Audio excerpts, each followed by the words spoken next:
கர்த்தருடைய நாம மகிமைப்படுவதாக. நான் உங்கள் சகோதரி மெர்சித்தவராஜ். கர்த்தர் இன்றைக்கு நமக்கு தருகிற வசனம் மத்தேயு 9:13. பின்பு இயேசு நூற்றுக்கு அதிபதியை நோக்கி, நீ போகலாம், நீ விசுவாசித்தபடியே உனக்கு ஆக்கடவது என்றார். ஆமாங்க, இயேசு சாமியிடத்தில் நூற்றுக்கு அதிபதி இவ்வாறு சொல்லுகிறான், ஆண்டவரே, என் வேலைக்காரன் திமிர்வாத நோயினால் கஷ்டப்படுகிறான், அவனை சுஸ்தமாகும், நீர் ஒரு வார்த்தை மாத்திரம் சொல்லும், என் வேலைக்காரன் சுஸ்தமாவான் என்று சொல்லுகிறார். அப்போது இயேசுசாமி ஆச்சரியப்படுகிறார்.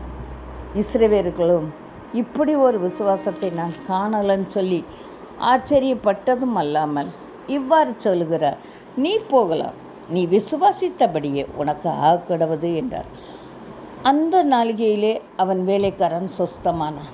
ஆமாங்க, இன்றைக்கி நீங்கள் என்னென்ன காரியத்தை குறித்து எப்படியெல்லாம் இருக்கணும்னு சொல்லி ஜெபித்து கொண்டு இருக்கிறீர்களோ, உங்கள் விருப்பத்தின்படி, உங்கள் ஜெபத்தின்படி கர்த்தர் ஆசீர்வதிக்கிறார். நீங்கள் எப்படி விசுவாசிக்கிறீங்களோ, நீங்கள் எப்படி வேணும்னு நீங்கள் நினைக்கிறீங்களோ அதை செய்ய கர்த்தர் நல்லவரும் வல்லவருமாக இருக்கிறார். கர்த்தரால் கூடாத காரியம் ஒன்றுமில்லை.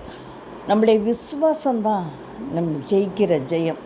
ஒவ்வொரு ஜபத்தையும் நம்ம விசுவாசத்தோடு ஏறெடுக்கிற வேளையில் கர்த்தர் அதை செய்ய வல்லவரும் நல்லவருமாக இருக்கிறார்.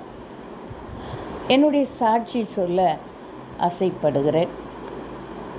நான் 16 வயதிலே கர்த்தரை ஏற்றுக்கொண்டேன். அதன் பிறகு எங்கள் வீட்டில் ஒரு ஹிந்து குடும்பம்தான். அதனால் அநேக எதிர்ப்புகள் உண்டு. எனக்கு திருமணம்னு வந்த வேளையில் நான் முதலில் நான் ஜெபித்து வந்தேன், ஆண்டவரே, ஒரு கிறிஸ்தவ மாப்பிள்ளையாக இருந்தால் பெட்டர் அப்படின்னு சொல்லி ஆண்டவரிடத்தில் நான் ரொம்ப ஜெபம் பண்ணிட்டு வந்தேன். அதே போல் கர்த்தர் என் சந்தர்ப்ப சூழ்நிலை எல்லாவற்றையும் எங்கள் வீட்டில் மாற்றி என் தகப்பனாருடைய இதயத்தில் பேசி எனக்கும் ஒரு கிறிஸ்தவ மாப்பிள்ளையை பார்க்க கர்த்தர் கிருபை செய்தார்.